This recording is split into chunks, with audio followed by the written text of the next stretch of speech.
bukan cuma itu aja. Ini banyak sih yang berkaitan sama USA. Ini kenapa pada nggak suka sama US nggak sih?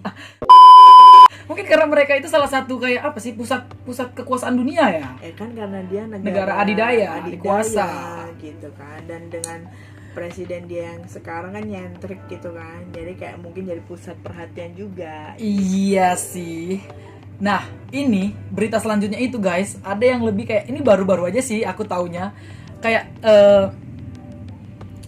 ternyata di US itu ditemukan kayak varian virus yang berbeda.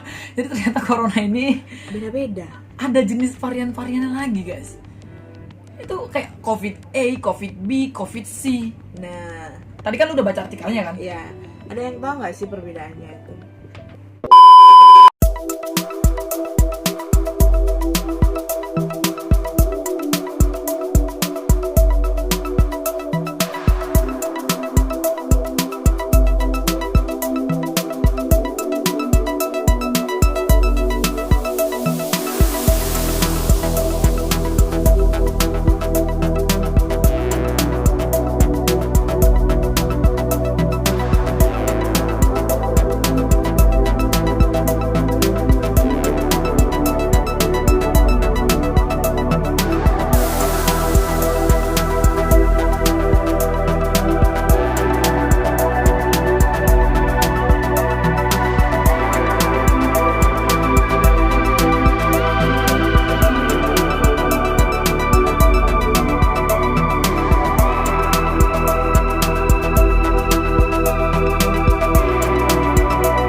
Menurut artikel yang Mbak baca tadi gimana?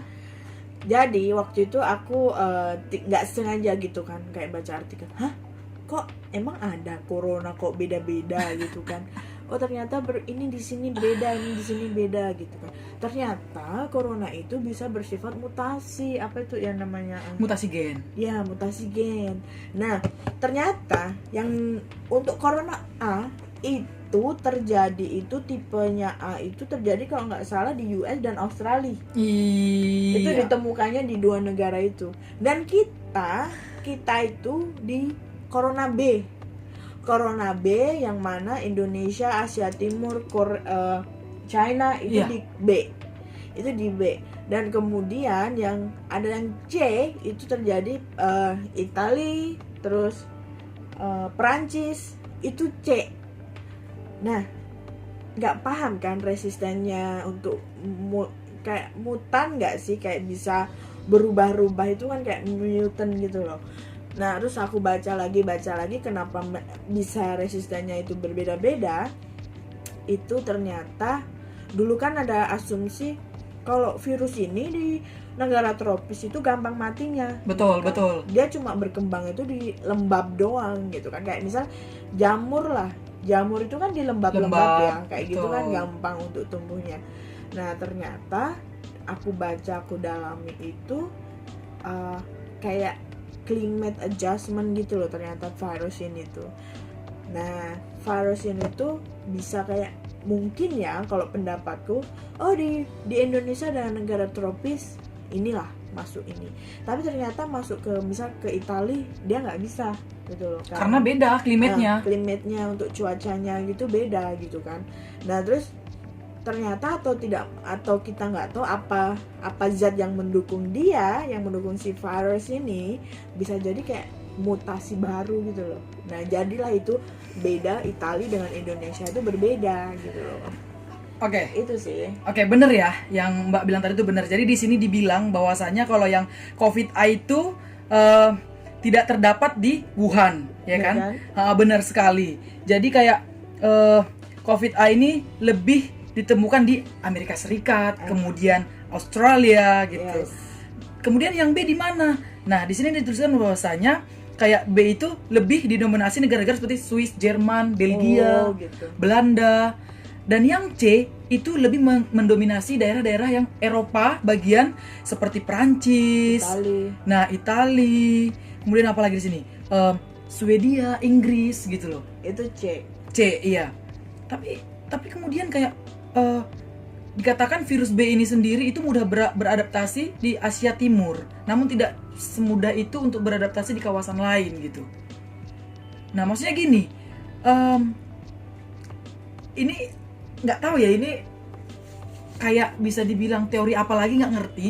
Oke, mungkin secara akademik ya, aku dan kita mungkin pernah mendapatkan, semua kalian juga pernah mendengar bahwasanya mungkin virus itu adalah makhluk yang bisa dikatakan makhluk mati dan makhluk tak mati. Ya, jadi ada fase di mana virus itu mengkristalkan diri ketika dia tidak cocok dengan klimat di sekitarnya.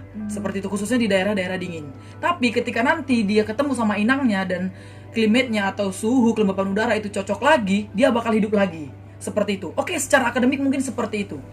Tapi Mbak, kalau misalkan nih ya, di beberapa negara yang terpisah tadi itu kan sebenarnya random ya. Jadi kayak Eropa di sini yang cocok B. Ini kan Eropa juga, Belanda Eropa. Kemudian ya daerah-daerah Eropa lain, Belanda juga Eropa gitu kan. Iya. Italia Eropa.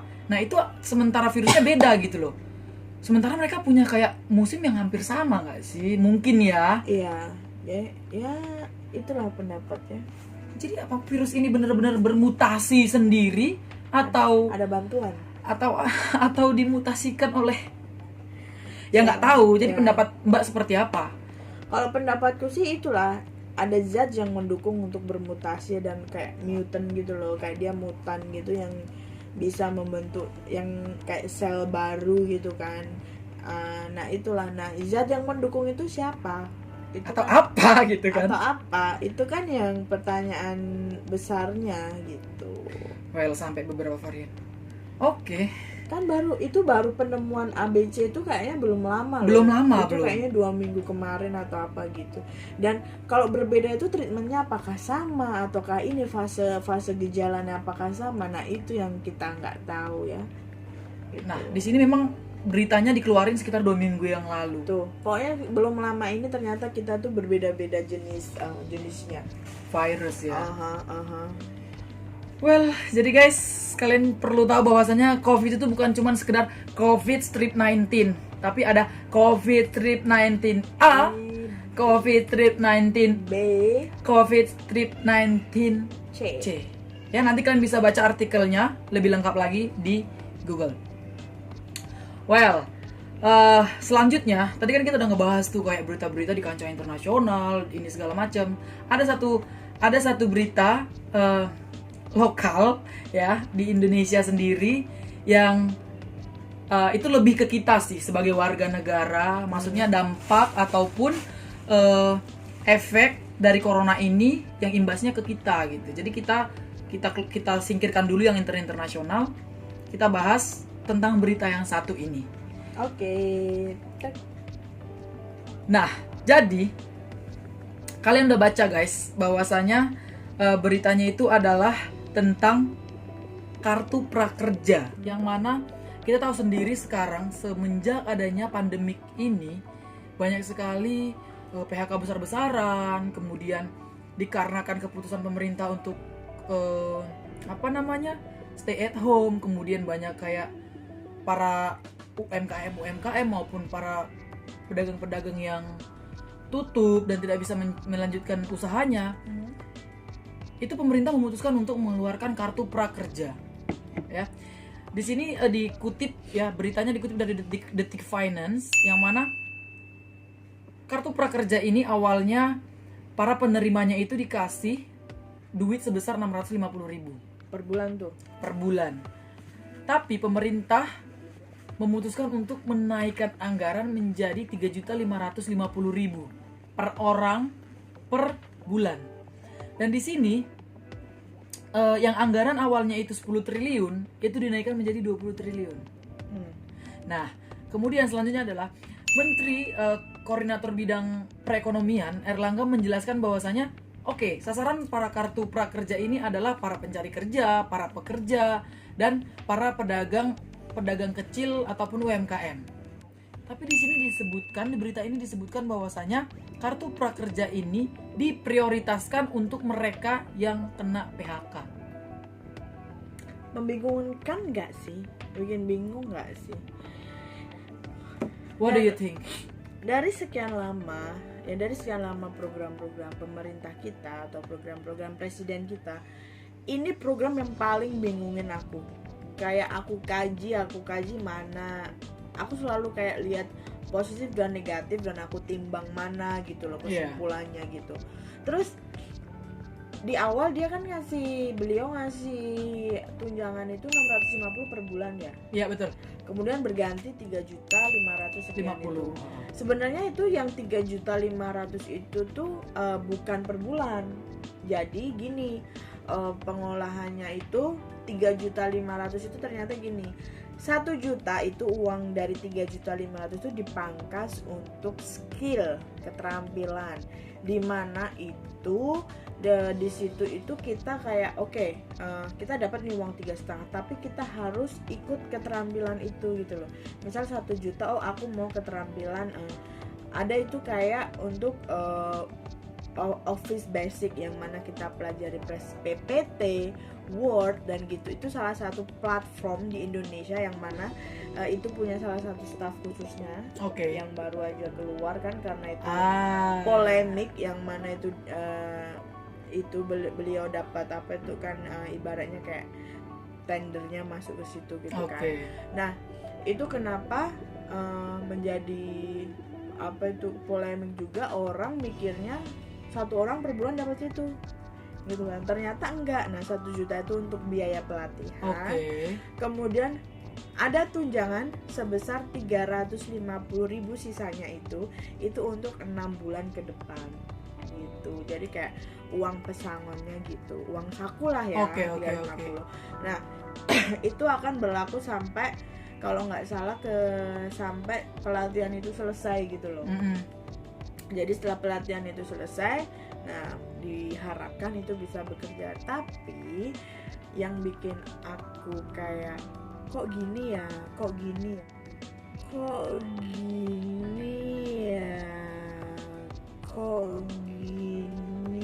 gitu tuh, karena hello gitu loh, tidak semua orang di Indonesia ini yang bisa akses internet. Betul. Tidak semua orang yang sekarang kalau memang untuk bantuan prakerja gitu kan, gimana nasib teman-teman saudara kita yang di pelosok, yang ibaratnya minim fasilitas, minim internet, yang semuanya memang sih ya aksesnya semua di internet gitu kan. Terus yang difokuskannya yang PHK gitu loh. Terus kenapa harus besar-besaran mencanangkannya di semua platform? Semua dapat prakerja ini. Dan kalau memang aku nggak tahu ya, dari anggaran 10 triliun menjadi 20 triliun, kenapa sih nggak itu anggarannya itu udah deh dikasih untuk sembako aja yang rata gitu loh, yang memang menengah ke bawah atau yang benar-benar membutuhkan gitu. Karena apa, di prakerja ini aku lihat ketidakadilannya itu ternyata ada ada teman yang lolos prakerja tapi ternyata dia anaknya orang punya. Betul. Ternyata dia masih mampu gitu loh. Nah, dapat anggaran itu. Betul. Itu gimana kan? Itu kan serasa yang sebenarnya itu bisa untuk yang saudara kita yang benar-benar membutuhkan, malah jatuhnya ke situ alokasinya. Itu yang aku sayangkan sih, yang untuk prakerja ini ya. Kalau memang prakerja ini wajib nantinya untuk anak setelah SMA wajib prakerja, itu rata semuanya. Betul. Itu oke. Tapi nggak pilih-pilih gini dong gitu loh. Kalau bicara PHK, banyak loh PHK di sini gitu loh. Yang mana kalau PHK ya, aku nggak tahu apa itu definisi PHK-nya presiden kita. Apa PHK yang dari kantor yang ternama di PHK itu baru dinyatakan PHK. Gimana kalau yang pegawai-pegawai toko atau pegawai warung, itu kan juga bisa loh. 5 orang langsung dipecat di PHK kan. PHK itu kan artinya putus hubungan kerja. Nah gitu loh. Nah itu tuh yang kayak jadi aku sendiri kayak mengkaji terus, ini kok maksudnya apa gitu. Dan 2 kali lipat biaya yang dinaikkan itu loh, 20 triliun. Udah deh, mending untuk yang sembako, untuk yang kesehatan kayak gitu. Untuk momen ini kayaknya tuh lebih pantas untuk anggaran itu, prakerja itu akan penting, saya setuju program prakerja itu, tapi untuk implementasinya untuk sekarang tuh kayaknya kurang pas, kurang tepat ya. Iya, kurang tepat karena aku lihat ternyata tidak merata gitu. Betul. Karena kok aku lihat temanku lolos tapi sebenarnya orang tuanya masih mampu, masih bisa ngasih uang, masih bisa ngasih makan gitu. Sementara temanku satunya yang benar-benar nggak ada pemasukan lagi, orang tua sudah tidak ada atau kayak gitu, tapi mah nggak dapet. Nah itu gimana gitu kan, itu nggak merata ya. Ya nggak adil sih ya, it's not fair. Nah gitu. Karena mungkin pun sebagian dari mereka ada yang mungkin dulunya udah saving, ataupun ya beda lah sama orang-orang yang bahkan bagaimana dengan mereka yang mungkin sebelumnya itu nggak kerja juga. Kenapa mereka juga nggak diinklutin aja, atau mungkin programnya diganti kali ya namanya, apa gitu yang bisa include semuanya, orang-orang yang nggak punya kerja sebelumnya pun bisa dapet di program itu gitu loh. Iya. Ya nggak sih? 20 triliun aja sebenarnya untuk memangkas kemiskinan aja bisa loh itu. Ibaratnya memangkas itu tidak semuanya terus hilang ya. Tapi 20 triliun itu tuh sebenarnya anggaran yang bisa dialokasikan dengan yang lebih berguna, yang untuk memangkas kemiskinan, apalagi kelaparan yang melanda negara kita saat ini gitu loh.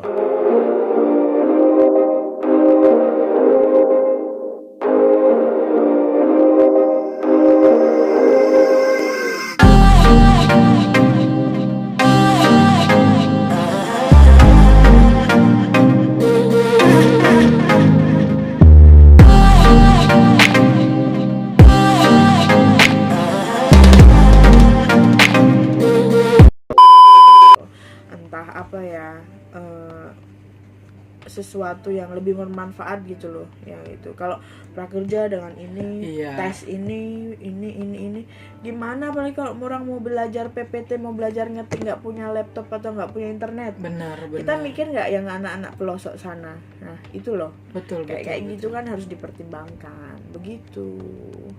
Ya sih, itu make sense sih yang kamu bilang tadi Mbak. Apakah PHK itu untuk orang-orang yang kerja di kantoran yang berhubungan sama laptop dan teknologi, atau sebenarnya yang seperti apa sih sebenarnya gitu loh. Jadi kayak ya udahlah gitu loh, tolonglah jangan cuma fokus ke yang mereka yang kena PHK dalam artian yang seperti kita maksud tadi. Mbak ya pemerintah, aku nggak tahu ya, kita nggak tahu sih maksudnya apakah mereka sudah berpikir ke sana, tapi kalau menurut aku sih belum ada tindakan yang benar-benar sampai ke bawah gitu loh. Iya, maksud kayak menimang gitu loh. Apa sih kayaknya? Apa ya? Menimbang semuanya gitu loh. Ini bagaimana, apakah ini efektif ataukah apa. Jadi menurutku prakerja itu sangat bagus ketika misal lulusan SMA, SMK atau apa yang tidak melanjutkan kuliah. Nah, kayak gitu dibekali dengan keterampilan itu akan sangat bagus. Jadi kayak ketika kamu masuk dunia kerja, dia punya sertifikat keterampilan, dia punya apa ya, aku pernah magang di sini atau apa. Nah itu akan jadi bekal anak-anak SMA atau SMK yang tidak melanjutkan kuliah. Betul. Itu bagus. Tapi gimana? Misal kayak aku lihat ada anak S1 lulus apa tuh? Kuliah dia memang kayak sempet apa tuh di toko atau di apa ya, kantor apa gitu. Dia kena PHK, daftar kartu prakerja keterima dong. Posisi dia ibaratnya orang tua masih mampu. Posisi aku lihat temanku yang ada di pelosok sana daftar ini nggak terima. Terus katanya ada tahap kedua, ke tahap ketiga. Nah itu apakah sama tahap berikutnya itu, apakah sama penyeleksiannya gitu? Dan cara berpikirnya sanggup nggak yang tadi, yang basicnya ini tidak ada pendidikan yang perguruan tinggi gitu kan? Ya kayak gitu. Jadi kayak apa ya? Mungkin ya kita nggak begitu judge ya, tapi apakah ini sudah efektif gitu kan? Ya semoga aja dari pemerintah kita tuh sudah berpikir ke sana, sudah diperhitungkan semuanya gitu. Ini akan berimbas apa, ini akan gimana. Semoga aja sih sudah diperhitungkan semuanya sama pemerintah kita gitu. Well, itu sih. Jadi banyak banget ternyata dampak-dampak dari corona ini ya. Banyak banget. Dan memang harus terjadi karena kejadiannya seperti ini gitu loh. Baik itu Ya mungkin kenapa sekarang jadi heboh banget, padahal ya ini coba ya, ada satu artikel dari World Matter, corona itu tingkat kematiannya tuh masih terendah. Dia terhitung dari per 1 Januari 2020 sampai per April bulan ini. Itu angka pertama itu ada aborsi yang mana kematiannya itu bisa jutaan. Kelaparan melanda dunia, ya. gitu kan. Kalau kalian mungkin pernah traveling ke beberapa negara yang ibaratnya negara berkembang kayak gitu, kalian akan banyak melihat sesuatu yang berbeda gitu kan. Terus ada juga kanker itu juga di Indonesia pun angka kematian tinggi. Smoking, merokok dapat menyebabkan kematian, dan itu di tahun 2020 mulai per 1 April dia menempati angka nomor 4 kematian tertinggi karena merokok. Dan kelima diikuti dengan HIV/AIDS yang itu juga angka tinggi juga di Indonesia menurutku. Kalian tahu nggak sih ya, sekarang kalau nggak salah bukan Sumatera kayaknya, Sulawesi atau apa itu sedang ini demam berdarah. Nah, demam berdarah atau malaria itu yang juga menimbulkan kematian dengan angka yang tinggi juga.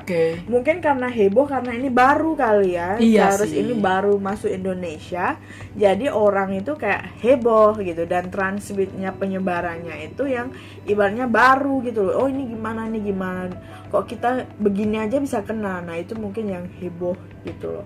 Tapi sebenarnya bisa aja loh demam berdarah nyokot sini si nyamuk kan transmitnya juga ke sini. Nah sebenarnya itu aja, mungkin karena ini baru. Jadi kayak orang-orang fokusnya ke situ gitu, fokusnya ke corona, sementara yang angka kematian tertinggi aja dari aborsi, kemudian ada cancer, ada kelaparan dan segala macam itu dikesampingkan karena udah ibarat kata kasus yang sering terjadi, jadi udah. Bayangin aja ya, sekarang misal corona itu per 1 Januari sampai April itu angka kematiannya di angka 46.000 kematian. Sedangkan aborsi, kematian akibat aborsi itu 10 juta manusia, umat jiwa ini yang meninggal. Bayangin aja. Dan itu aja orang nggak melihat ke situ, gitu kan. Nah, itu merokok. Kamu tuh kalau lihat ngerokok orang kanan kirimu, berpikir kamu itu nggak cepet mati.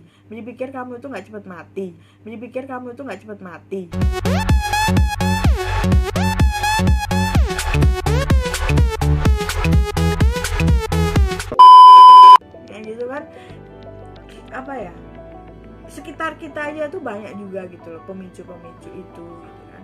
Cuma ya mungkin karena baru itu tadi ya, jadi kayak, dan yang nggak tahu ya, entah mungkin kan juga beda kasus atau apa, penanggulangannya juga beda-beda, atau yang karena aborsi itu kan pilihan manusia, kemudian virus ini bukan manusia yang memilih atau gimana, we don't know lah. Ya kalau demam berdarah kita juga milih, si nyamuk yang memilih. Karena kita nggak bisa nyalain siapa gitu. Benar. Ya memang inilah, ya mungkin ini memang ujian dari Tuhan, gitu aja.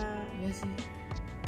Gitu guys. Begitu sih guys, jadi udah panjang banget juga pembahasan kita tadi, mulai dari impact corona ini baik itu berskala internasional, udah ngebahas juga tadi bagian-bagian bukan cuma secara ekonomi, kemudian secara beberapa politik ya, konspirasi yang berbau konspirasi, udah kita bahas juga tentang kayak impact untuk Indonesia sendiri terkhusus kayak kalau prakerja tadi, dan beberapa hal tentang itulah. Pokoknya kesenjangan dari kita gitu kan, kita hanya menanggapi berita-berita yang ada dengan batas pengetahuan kita aja. Kita bukan sok pinter, bukan sok tahu, tapi apa yang ilmu-ilmu atau pengetahuan yang kita punya kita coba untuk share kalau gitu. Kalau memang ada yang salah silahkan komen di bawah. Oh Dep, ini kamu Hoti, kamu salah berucap yang ini. Iya, benar. Silahkan benerin di bawah. It's okay, kita terbuka gitu. Dan semua program-program pemerintah yang ada kita dukung, dalam arti pasti sudah dipertimbangkan bad and good-nya, dan semoga ini akan berhasil untuk Indonesia yang lebih maju gitu. Amin. Dan buat kalian yang udah nonton video ini, thank you very much, keep healthy and stay safe. Dan nantikan video-video selanjutnya lagi, masih bersama kita berdua. Pastinya, baik itu nanti tentang virus corona, baik itu nanti tentang hal-hal lain yang mungkin bisa saja kita lakukan. Stay tune dan jangan sampai kalian ngelewatkan video-video yang dari kita. So guys, mungkin itu aja pembahasan kita untuk episode kali ini. Kami ucapkan terima kasih sekali lagi buat kalian. Don't forget for like, comment, share, and subscribe this channel buat kalian yang baru join. And thank you buat Hoti udah mau berpendapat lagi, berdiskusi lagi bareng aku. Ada lagi nggak ya next episode?